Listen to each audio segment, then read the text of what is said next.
up, fam? It's your girl Vita. Hey, how you doing? And I'm coming to you with another version of the Polly Pocket. And I'm really excited about this video because this one is a very practical video. I'm not talking about any, real relationship concepts or, changes in your mental frameworks and stuff like that. This is kind of like a tips video. So this is like a practical kind of boots on the ground kind of video, an instructional one. And I was mulling over the subject and, what do I want the next subject of my video to be? And I thought, oh my God, this is a really, really excellent one because this is something that I see a lot in poly forums and groups that I'm on Facebook. A lot of people are curious about how to do this or they struggle with this. And so I thought this would be an excellent video to do. And so the subject of this video is what to do when your partner is on a date.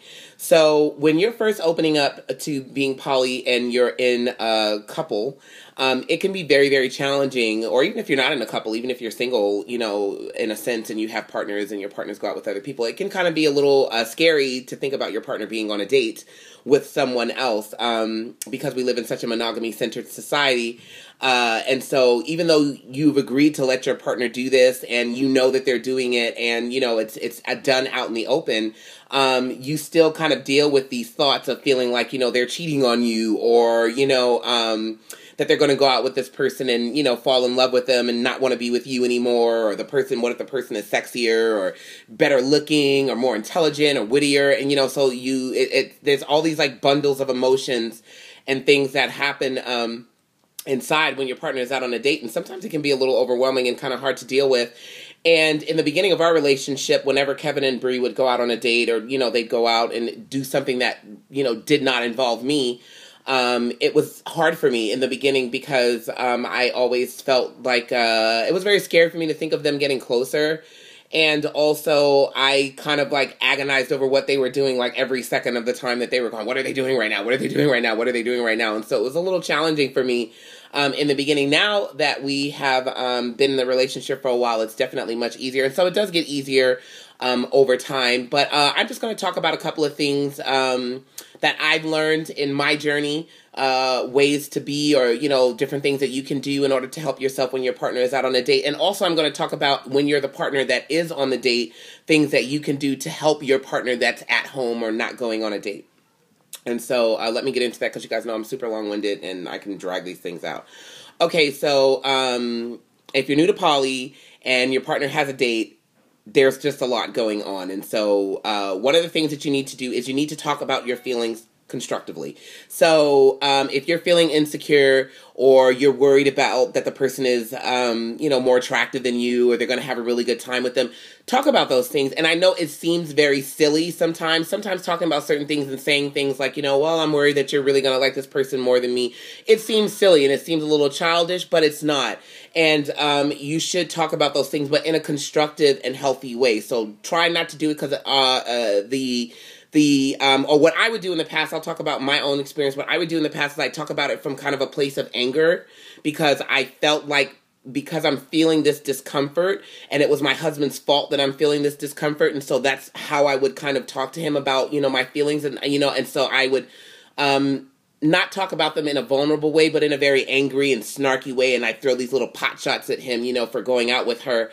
And, that wasn't constructive. But talk about your feelings in a constructive way. Sit down and say, hey, honey, I'm feeling, a little insecure, that you're going out with this person. And, I'm worried and different things that, give your partner a chance to kind of reassure you. But talk about your feelings constructively because that helps. Communication, you just cannot over-communicate. I don't think in poly, there's just no such thing. So talk about your feelings. Number 2, I would say, is discuss what they're going to do. You should know what it is your partner is going to do, what time they're going to be home, and that's not being controlling. I'm not saying tell them you need to be home by this time or whatever, but talk about it. What are you going to do? Where are you going? What kinds of things are going to happen? You should discuss if sex is okay. That's definitely a conversation that you should have with your partner, is saying, hey, you should have that conversation. If we get together and we're vibing and we're gelling and, we decide that we want to go have sex, is that okay? You need to know that ahead of time so you don't end up with these surprise situations. So, have a very in-depth conversation about your expectations with regard to the date and your partner's expectations with regard to the date, the things that they're going to do, et cetera, because it just helps. If you can meet the person beforehand, That is crucial. The known entity is much less scarier than the unknown entity. So if you meet the person beforehand and you put a face to the name, you know, in our brains, we kind of create this like, oh my gosh, you know, this person's going to be super attractive and so fine and whatever, blah, blah, blah. And then you actually meet the person and you see that they're just a regular person and they're nice and they just seem less threatening when you put a face to the name. So if you can meet the person beforehand, that's super, super excellent. But that's also according to your comfort level. Some people want to meet the person beforehand. Some people don't, and that's okay. But if you can meet the person beforehand, you really should, because it definitely can go a long way to easing some of the fear, you know, that you have with your partner going out with someone else. I read this on a blog one time, and it's called a date sandwich, and I thought it was like the most awesome idea in the world. Spend a little time with your partner beforehand. So have like a little cuddling, canoodling time beforehand, and then they go out on the date, and then have a little cuddling, canoodling time afterward. So, and that way, that kind of removes some of that fear that, you know, the person doesn't want to have a relationship with you. They only want to have a relationship with this other person. If you do like a little date sandwich, you know, it makes you feel more secure in your relationship. And so then you're much more open to kind of allow them, I say that term loosely, but allow them to, you know, have their freedom because you feel secure in your relationship. So that's a really good thing to do. And so sometimes if, you know, Kevin is going out with Bree, we will do something like that where we'll, you know, spend some quality time together beforehand or spend some quality time together afterward, you know, and that makes me feel more secure. And so I'm less inclined to, you know, be in my feelings about, you know, him going out on a date with her.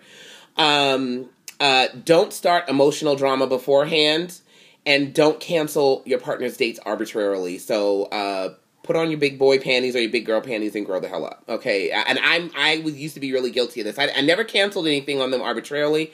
But I would be really guilty of starting some emotional thing right before he was getting ready to go on a date with her. And so then it had him in his head emotionally. And so then when he goes to the date, and I wasn't doing it intentionally, it wasn't a malice thing, but be mindful of that, you know, and try to not start a fight because you're in your feelings of discomfort. I'm not saying don't have your feelings and don't feel them, but really do try to deal with them constructively and don't put them on your partner. So that way now he's going out with the weight of your feelings on his shoulders, or he or she is going out with the weight of, you know, your feelings on their shoulders. And then now they can't enjoy their time because, you know, you started this big blow up, you know, beforehand. You know, really try to be a good metamour. You know what I mean? Try to put yourself in the shoes of the other person that they're dealing with. And don't cancel dates arbitrarily. So don't, you know, because, you know, you're in your feelings about a date, say, oh, well, I'm not feeling good, and so, yeah, you have to cancel your date. That's not ethical behavior, and it's not fair. You know, if you agreed to do this and agreed to allow your partner to have this space, you know, you're going to have to grow up and deal with it. And so, and it's not to say that you're not going to have any feelings and stuff like that, but be sensitive to, you know, the other person that they're going out with, because they are a person and they do have feelings and they do deserve consideration. And so, you know, don't do those things. So, and then once your partner is actually on the date, you know, what can you do to help yourself through the feelings? Number one of the things that I read once that I thought was awesome, if your partner is on a date, you should do something fun. Do something that you like to do. Watch a movie that, you know, your partner can't stand. Or listen to music that your partner doesn't like. Or make plans with your friends if you can do that, you know, and go out with your friends. Or because what you want to do, have a huge masturbation session, like pick out a bunch of porn and get you a vibrator and just go to work. But you should do things that are fun so that you associate your partner's being out on a date with you also receiving pleasure. Because one of the things that you deal with is a loss. You feel a sense of loss. It's like, that's time that I'm not spending with my partner that they're giving to someone else. Well, take that time and utilize it. Look at it for the blessing that it is. Like, you know, when Kevin and Bree are out, I get to be in the house by myself. I get to watch what I want to watch. I can sit and read if I want to. I can knit. You know, watch the movies that I like. I like depressing music. They don't really like my music, so I can listen to my music if I want to. I can take a nap. Like, I mean, there's just all these wonderful things that I can do. When I go out and they're in the house by themselves, I go to this karaoke bar that I know a bunch of people at, and I just have a ball. Like, you know, and hang out with my friends and make plans and do different things. You know, I try to associate that time with, that's time for me, you know, to do the things that I like to do. So you want to do that. So look at the time for what it is. It's time for you to do things for yourself. And advocate for your needs. So if you're feeling jealous or whatever, sometimes it's, you know, just feelings, and then sometimes it's because maybe you and your partner haven't gone out on a date in a while, and so now they're on a date with this other person. Or sometimes it's envy. You know, maybe your partner has found someone to go out on a date with and you haven't, you know. Advocate for your needs. So if you're feeling that kind of like discomfort feeling, you can say to yourself, okay, well, what is going on with me? You know, is it because we haven't been on a date with a while? And if you haven't been on a date with a while, bring that up to your partner afterward and say, okay, you know, I'd like to go on a date with you now, or I'd like to spend some romantic time with you, you know, if that's what it is that you're going through that you need. If it's envy that your partner's out with someone and you're not, because sometimes we can do that in couples. It's like, well, you can only go on a date if I'm also on a date too. And that's just not really very realistic. So there just may be times when either one of you are in between partners and the other one has a partner. And so you want to kind of get yourself to a place to where you can be comfortable in that space. So, you know, don't have this kind of tit for tat mentality. It's like, well, if they're on a date, I got to be on a date in order for them to be on a date. It's like, no, you don't have to be on a date. You can do other things. You know, try not to think the whole time about what they're doing. You know, what are they doing right now? What are they doing right now? It's hard in the beginning, but eventually you get used to it, and then you kind of not really think about it, you know, and try to cultivate a sense of joy, you know, hope that your partner's having a good time, you know, and you know, try not to sink into the lower emotions of, you know, kind of wanting them to not have a good time or not enjoy themselves, or hoping that the date kind of tanks, you know, because that's not really healthy. So, you know, try to, try to have a good attitude about it. You know, attitude really does go a long way into making things go better. So try to have a good attitude about it. Enjoy the time that you have to do whatever it is that you want to do. Talk to your partner about what it is that you want to know after they come back. Do you want to know all the details? Some people want to know all the details. I'm a details person, so I like to know all the details. And then some people just want a general, hey, just tell me that you had a good time. That's pretty much it. You know, talk about those things ahead of time with your partner so that they know how to behave, you know, when they come home. For the partner that's actually on the date, okay, so let me talk about that real quick because this video is getting kind of long. If you're on a date with someone or you're going on a date with someone, be sensitive to your partner. Be sensitive to them. Don't treat them, you know, like with annoyance because, you know, they're having feelings about you going on a date, because that's normal. You know, be sensitive to their feelings. You know, they don't want to lose you, so be sensitive. Be very reassuring. It always helps to send your partner a very nice text or send them a call right before the date. You know, let them know that you got there. You know, I'm here now. I love you. I miss you. I'm thinking about you. You know what I mean? I can't wait to get home. You know, those things go a long way to helping your partner feel better. When you do come home, try not to be overly excited. If you had a good time, you can say, I had a really good time, I enjoyed myself, but try not to come home and be like, oh my God, they were the most wonderful person in the world. I just can't believe I met such an awesome person. Be sensitive to your partner's feelings and don't do those kinds of things. You know, I'm not saying, you know, come home and be like, it was terrible. If you had a good time, say, you know, I had a good time, I enjoyed myself. But be sensitive to your partner's feelings and, you know, don't just come home and be like, oh my God, I met the love of my life tonight, because that's just not going to make them feel good. If you tell your partner you're going to be home by a certain time, be home by that time. If you guys have set something out where you said, okay, well, no sex or whatever, you know, different things, honor the commitments that you made, or honor the agreements that you've made with your partner, because that goes a long way into helping your partner trust you.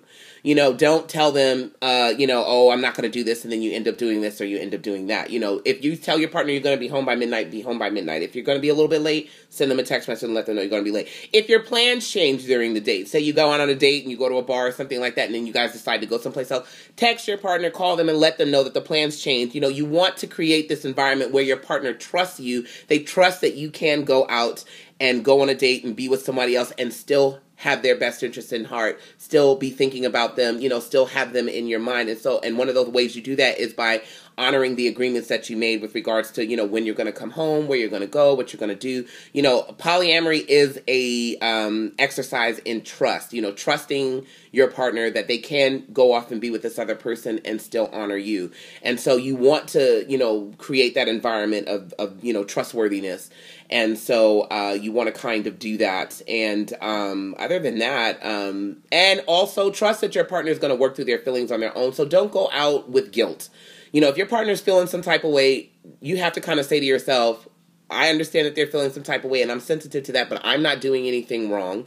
you know, and I trust that my partner is an adult and that they're going to be able to work through their feelings, especially if I'm doing all the things that I'm supposed to do. And it also always helps to kind of bring your partner a little something back. You know, hey, do you want me to bring you back something? You want me to stop and pick up your favorite drink or whatever? So there's lots of things to do. But I mean, this video is almost 15 minutes, and so I'm going to stop. That's pretty much all that I can think about.